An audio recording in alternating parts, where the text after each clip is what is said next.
Howdy folks, Doc here with Last Best Tool, and I just love these flat designed flashlights. I mean, once battery technology kind of changed a little bit and you could start making the battery fit whatever case design you want, things just took off. And Surefire makes a few of these, so it was inevitable I was going to end up carrying one of these for a while. This is the Surefire Stiletto Pro. There is also a Surefire Stiletto for about $100 less and a Surefire Stiletto Pro 2 for about $100 more. This one comes in a little over $200 street price. Now this is a 1000 lumen flashlight, which doesn't seem like all that much compared to some of these other high lumen numbers. And Surefire has been known for that. I always considered it kind of a little slow, more like space hardware. It's always not off-the-shelf hardware. It's whatever has been proven, and part of that has to do with a lot of the contracts, government contracts, military contracts.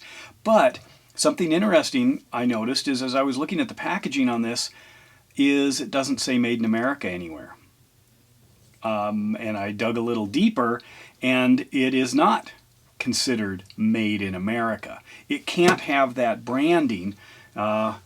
Like here's an Orvis fly rod right there, made in the USA, or here's a Matco pinch plier, made in the USA. Obviously Snap-on stuff does it, but none of these others do. Well, the ones in the back do. These are some of my other Surefire lights. I've got the Fury Tacticals, the regular Fury, the shorter Fury, a lot of EDC lights running on CR123s. I love these things.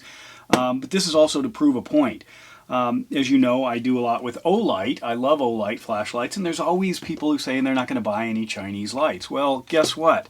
I don't know where the parts are coming from, some of the parts, but there are enough of them in this Surefire that they can't say Made in America. If you go to the website, it makes a detailed plea. I think it's on the website, or maybe it was with the material that came with the flashlight. They make a big deal out of trying to say that they're doing as much as possible in the US, but they simply cannot source all of the components of sufficient quality that are made in the US. My guess is that it's either the battery technology, could be the LED emitter, or it could be the circuitry. Seems like the circuitry they could do. I don't know who's doing the LEDs anymore. It used to be some good American companies, or the battery design. I'm not sure. They don't specify it. They just make a deal out of saying you can't actually say Made in America. Well, I have a bunch of Surefire lights. I got a lot of these. I was figuring these were made in America back when I got them. I've had some of them for a long time. I've had others that I've since retired or lost or broke, or upgraded.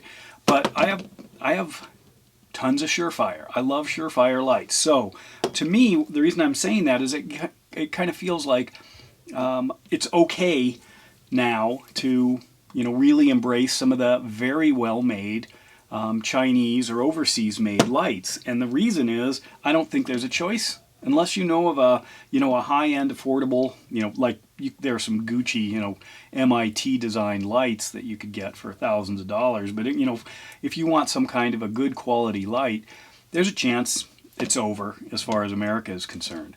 We can't do everything at the highest level, which shouldn't actually be all that surprising. I mean, there are lots of aspects to vehicles, computer technology, navigation, many industries. You might dig up, or name anything and then think, dig around, what are the best brands? They probably from Germany, or depending on what it is, Italy, Canada makes, did make some of my favorite backpacks. Fly reels, still America.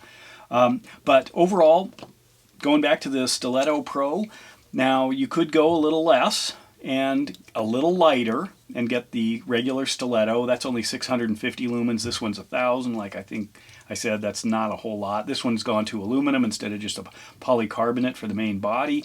The operation of this is kind of interesting. It does have a tail cap. That goes to the full brightness of only 1,000. And you can program that to do different things, as well as you can program the main button here. Now this starts out at its low setting, which is 25 lumens. I think it's a little high, but I'm getting used to it. I do like the 5 lumen aspect. It's, some of these guys Just have these teeny weeny little 5 lumens, but it also is reversible. So I've got it going from low, medium, high. If you wait 2 seconds, it goes off. Now, a couple of things I could do in this video. One is talk about interface, because sometimes there's tons of different interfaces, all kinds of different possibilities, double clicks, triple clicks, long presses. It's basically you push it once, it turns on in either the lowest or the highest, depending on how you programmed it. And then it cycles through if you push the button within 2 seconds. If you wait more than 2 seconds, it shuts it off. There you go. That's it. However, the programming button has equal real estate to the operational button, and I don't like that. And the reason is that I often mix these up. I almost think it should be on the left. I don't know. But what's going on here is they've given sufficient equal real estate to something that you might never use, or might use once, maybe twice, and that's it. They're also using kind of that rubberized cap. This doesn't seem to have evolved much. It does stay on fairly well, but I've had some issues with these things lately.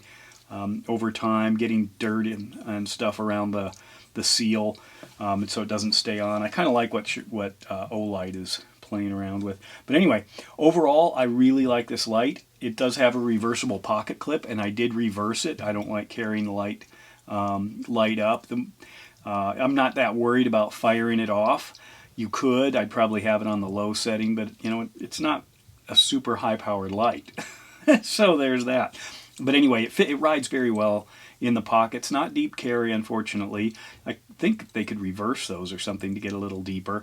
But I do like that they did have the ability to reverse it. I need to find some screws. I want to cover these holes. I just don't like the look of that.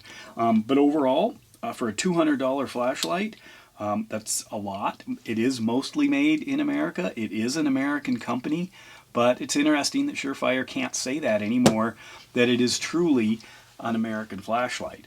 Now, as far as the output, 1,000 lumens, that does plenty. It has to do more with the beam spread. And the new one, or the Pro 2, Stiletto Pro 2, does have, I believe, a different beam spread. Let's go outside and see what this thing does.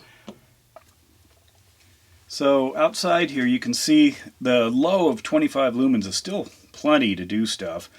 You can see, I'll zoom out here now, the beam spread of this. Somewhat narrow, but it does have pretty good reach. It has a single reflector. The Stiletto Pro 2 has 2 reflectors. So toggling through this thing, you've got the tail switch on the back if you want to go full turbo, or you can go, there was the 25 lumen.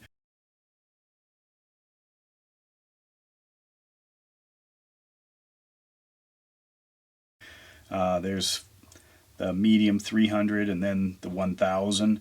Moving your hand between operating the tail switch for full turbo, or there is a strobe in there, or running it up front to control the low, medium, high, does take a little bit of moving around. It's not a fast, fluid motion. But anyway, so that's what's going on with this thing. I do like it.